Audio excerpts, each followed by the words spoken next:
Right, so we've had another parliamentary by-election, and it's being crowed in the press as the Tories' worst result ever. Yes! And you might be thinking, Damo, why are you covering this? This is the news equivalent of watching paint dry. It doesn't change anything notionally. The Tories are still in charge. It's just one seat.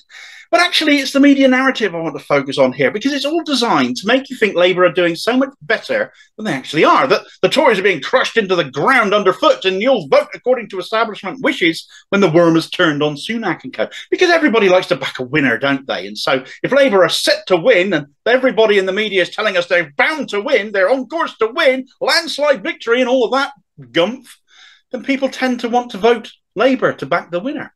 But the truth is more along the lines of our democracy being sicker than ever. The by-election was triggered in West Lancashire by the resignation of Labour MP Rosie Cooper, who now chairs an NHS Foundation Trust. So the pressure was on Labour to hold it, a red wall seat as it was.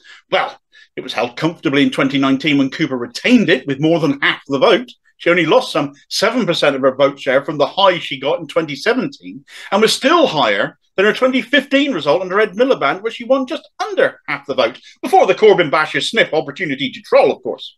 It's red as red can be. Labour would have to have really collapsed to lose this seat. And when the Tories are the ones collapsing, you really do expect Labour to do well. And they did. They secured a massive 62.3% of the vote. Highest percentage of vote share ever there. Record broken. The Tories won just 25.4%, collapsing from 36% previously. But still, who are these people voting Tory? Quarter of the people that turned out voted Tory. What is wrong with you people?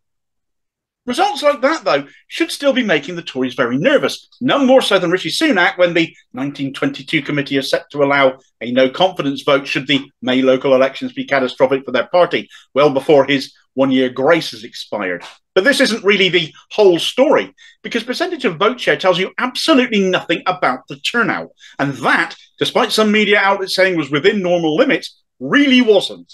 It was a record low for the seat. Now, this particular seat has only existed since 1983. It's not an old one, so there's not a huge amount of historical data, but it was a Tory seat until 1992, when it finally turned red, with a record-breaking turnout of 82%. Turnout has always been in the high 70s to 80%, which is really good compared to national figures. It's above average. People are engaged there.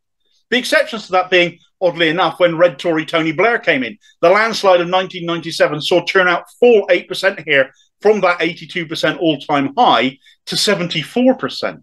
It fell a further 15% by 2001 when more people were onto him, and fell by another 1% to an all-time low turnout of 58% in 2005.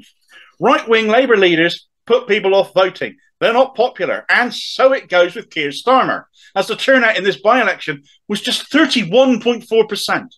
Now, I know that some of you will point out that by-election turnouts are always lower than general election turnouts, and that is perfectly true.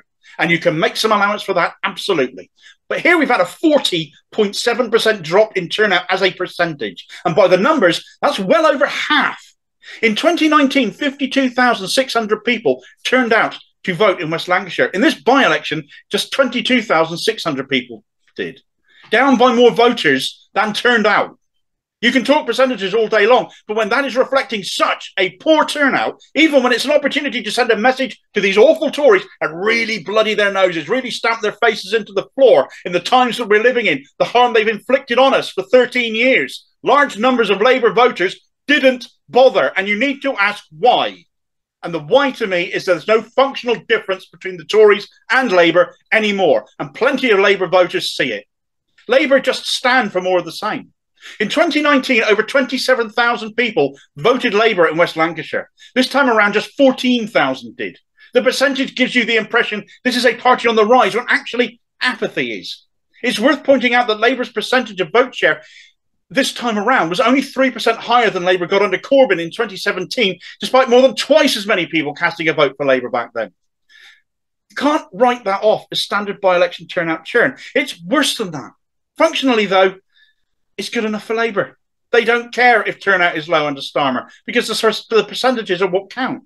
It's the percentages that win seats. But it's not healthy for our democracy if apathy and staying at home actually wins more votes than the likely next party of government does.